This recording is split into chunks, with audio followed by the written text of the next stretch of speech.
हर हर महादेव, जय श्री राम। स्वागत है आप सबका एक नए फ्रेश ब्लॉग में। और आज के ब्लॉग को स्टार्ट कर रहे हैं हम, क्योंकि आज हम जा रहे हैं काशी विश्वनाथ। और आप देख रहे हो ट्रेन का टाइम हो रहा है, अब हमें निकलना है, 9 बजे की ट्रेन है। तो अभी विदाउट वेस्टिंग टाइम जल्दी निकलते हैं यहाँ से।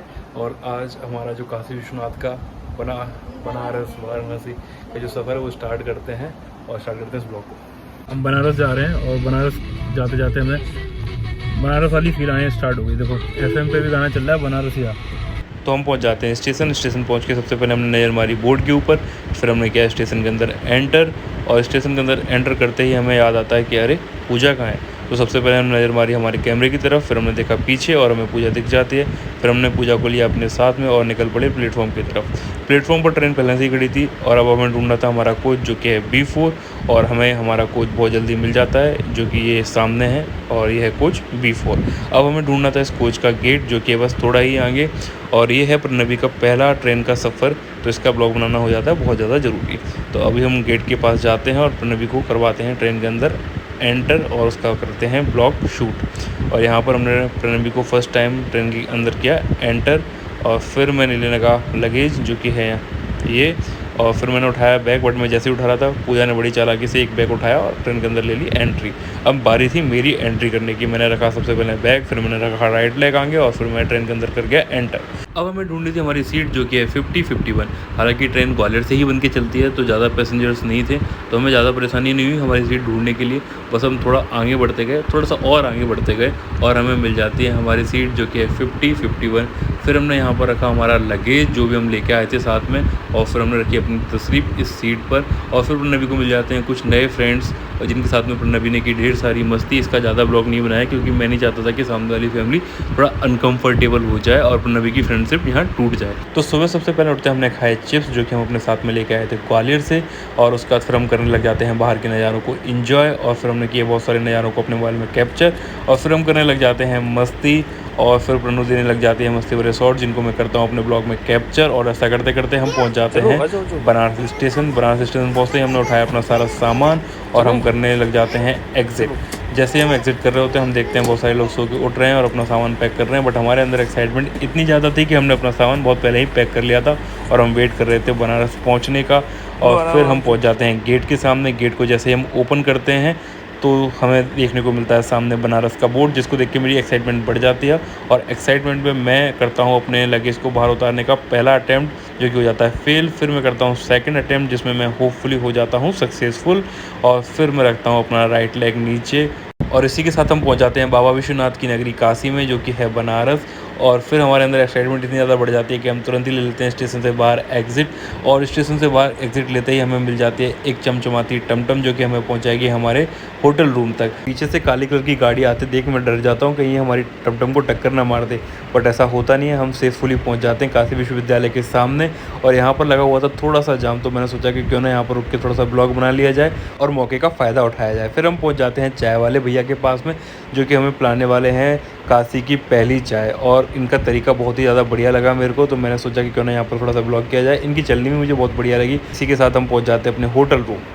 यहाँ पर जो हमारी चल रही है चाय पार्टी बाहर से। ये है रियल कुल्हड़, ये असली कुल्हड़ है। ऐसे कुल्हड़ नहीं देखे मैंने, पहली बार देखे। तुमने भी पहली बार देखे ना। काशी की पहली चाय पी के हमारी सारी थकान हो जाती है दूर। और उसके बाद हम सज धज के फिल्मी अंदाज में निकल पड़ते हैं काशी को घूमने के लिए। सबसे पहले एंट्री लेती है प्रणु, उसके बाद फिर एंट्री लेती है पूजा। और उसके बाद फिर मैं अपने आप को देखता हूँ मिरर में और देता हूँ ये वाला पोज। और फिर करता हूँ सारी लाइट्स ऑफ और फिर मैं भी लेता हूँ एंट्री। हालांकि एंट्री वैसी नहीं हो पाती जैसे हमने प्लान की थी। हालांकि इसका गम नहीं बनाते और सीधे पहुँचते हैं अपने ऑटो रिक्शा में। ऑटो रिक्शा में बैठ के हमने दिया ये वाला पोज और फिर ऑटो वाले अंकल को किया प्रणाम। और उनसे हमने पूछे काशी के कुछ पुराने किस्से कहानियाँ। उन्होंने हमें बताया कि काशी का पहला नाम आनंद बाग था, बाद में इसका नाम काशी पड़ा, फिर इसका नाम बनारस पड़ा, फिर इसका नाम वाराणसी पड़ा। और जब भी आप काशी जाओगे तो ऐसे ही ढेर सारे किस्से कहानियाँ आपको वहाँ के लोकल लोगों से सुनने को मिलेंगी। किस्से कहानियाँ सुनते सुनते हम पहुँच गए काशी की इन तंग गलियों में, जो कि हमें वृंदावन की याद दिला रही थी। और इन तंग गलियों से होते हुए हम पहुँच जाते हैं काशी की सबसे फेमस जगह, जहाँ से बाबा विश्वनाथ मंदिर का रास्ता, कुदलिया मार्केट का रास्ता और दशाश्वमेध घाट का रास्ता जाता है। और सामने है दोपहिया वाहन पार्किंग की सुविधा। और सामने बैठे हैं नंदी बाबा।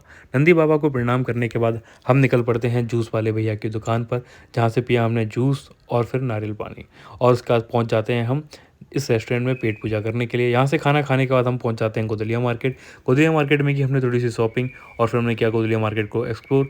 यहाँ पहुँचकर हमें जयपुर की याद आ जाती है क्योंकि यहाँ पर भी सारी बिल्डिंगों का कलर एक जैसा ही था। और फिर हम आरती में शामिल होने के लिए निकल पड़ते हैं घाट पर। और घाट पर पहुँचने से पहले का नज़ारा कुछ ऐसा था और फिर हम पहुँच जाते हैं घाट पर।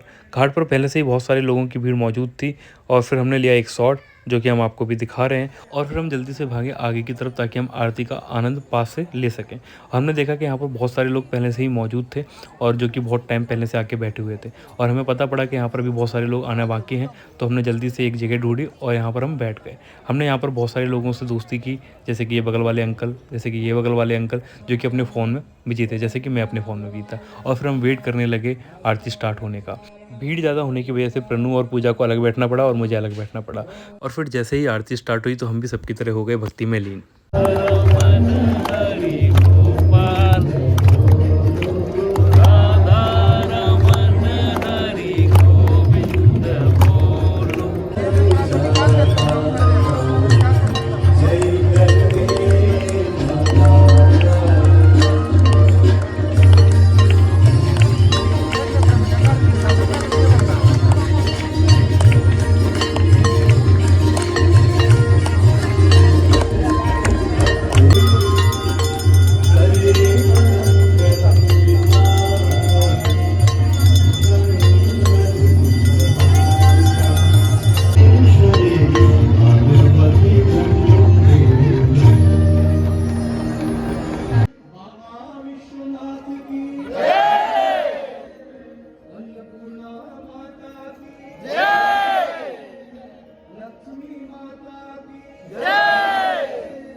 आरती के बाद अब वक्त सोच रहा था बोटिंग का, तो हमने जल्दी से पकड़ी एक शेयरिंग बोट और निकल पड़ते हैं इन घाटों को एक्सप्लोर करने के लिए बोट से।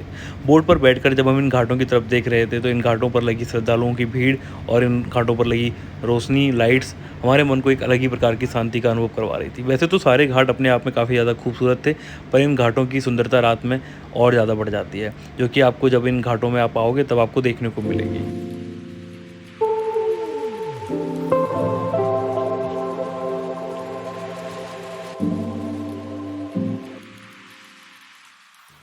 और फिर घूमते घूमते हम पहुंच जाते हैं राजा हरीशचंद्र घाट।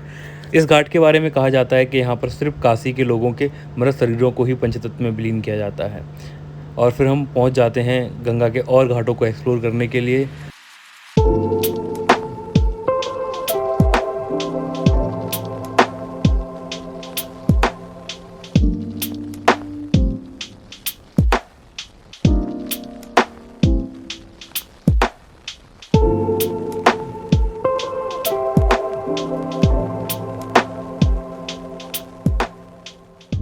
बोटिंग के बाद हम वापस से पहुंच जाते हैं गोदलिया मार्केट, जहां पर पूजा ने देखी कुछ साड़ियाँ जो थी तो बहुत खूबसूरत, पर उनका प्राइस बहुत ज़्यादा हाई था, तो इसलिए हमने उन्हें ना लेना ही उचित समझा और हम पहुंच जाते हैं गोदलिया मार्केट को वापस से एक्सप्लोर करने के लिए।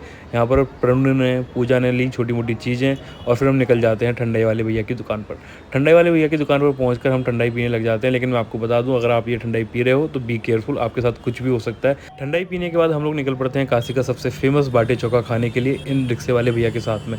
नवरात्रि की वजह से यहाँ पर काफ़ी ज़्यादा भीड़ थी, तो इसलिए बाटी चोखा खाने के लिए जिस जगह हमें जाना था वहाँ पर जाने के लिए कोई तैयार नहीं हो रहा था, पर हमने इन भैया से रिक्वेस्ट की तो ये तैयार हो गए और फिर हम निकल पड़ते हैं काशी का सबसे फेमस बाटी चोखा खाने के लिए और हम देते हैं ये वाला पोज। और आप सब लोग देख रहे होंगे कि यहाँ पर हम काफ़ी ज़्यादा खुश थे, पर इस खुशी का कारण बाटी चोखा नहीं था, ना ही इस खुशी का कारण काशी की ये चकाचौंध थी। इस खुशी का कारण था यहाँ की ठंडाई। इस बात को समझने में हमें भी काफ़ी देर हो गई थी और हम इस खुशी में मगन हो चुके थे और हमें भोले बाबा के दर्शन हुए। महादेव के दर्शन करने के बाद हमारी खुशी और ज़्यादा बढ़ जाती है और हम पहुंच जाते हैं काशी के सबसे फेमस बाटी चोखा रेस्टोरेंट में। और यहाँ पहुंचते ही हमारी खुशी, भूख और भांग का नशा तीनों बढ़ जाते हैं और हम जल्दी से पहुंच जाते हैं बाटी चोखा रेस्टोरेंट के अंदर। ये रेस्टोरेंट जितना खूबसूरत और अनोखा है, उतना ही अनोखा और खूबसूरत है इनका खाना खिलाने का अंदाज और इनका मेन्यू। हमने जल्दी से मेन्यू पर नज़र मारी और हमने ऑर्डर की यहाँ की स्पेशल थाली। वैसे तो यहाँ की एक स्पेशल थाली 2 लोगों के लिए काफ़ी है, पर हमने ऑर्डर की 2 थाली। खाना खाने के बाद मेरी भूख तो मिट जाती है, पर मेरा भांग का नशा बढ़ जाता है, तो मैं पहुँच जाता हूँ इस चारपाई पर आराम करने के लिए। वैसे जब भी आप यहाँ पर आओ तो आप भी ऐसे ही खाना खाने के बाद आराम करने आ सकते हो। सो कल नाइट में हम लोगों ने जितना भी ब्लॉग किया, जो हम बाटी चोखा खाने गए, उसके बाद आपने लास्ट क्लिप देखी होगी, तो कल हम लोगों ने ठंडाई पी थी और वो ठंडाई में एक्चुअली भांग थी और ये चीज़ हमें पता नहीं थी और ना ही हमें शॉपकीपर ने बताया जिसने हमें ठंडाई दी। तो कल मैंने भी वो पिया ग्लास उसका ठंडाई का और पूजा ने भी पिया थोड़ा सा, फिर उन्होंने भी पिया। तो कल हम तीनों ने भांग पी के जो शहर में घूमे और सब कुछ थोड़ा थोड़ा सा हैंगओवर टाइप का हो गया था भांग का। तो अभी हम लोग जूस लेके जा रहे हैं, चाय लेके जा रहे हैं, जूस चाय पियेंगे ताकि थोड़ा सा हम लोग सही हो सकें और फिर हम जाएं आज घूमने के लिए। और कल जो एकदम मतलब बिना जाने हम लोगों ने जो ठंडाई पी भाई, उसके बाद जो मज़ा आया अल्टीमेट लाजवाब। सो फिलहाल अभी इस वाले ब्लॉग को करते हैं यहीं पर एंड, मिलते हैं नेक्स्ट ब्लॉग में। Thank you for watching this blog. और एक बार ब्लॉग अच्छा लगा तो बोल दो हर हर महादेव, ओम नमो पार्वती पते, हर हर महादेव।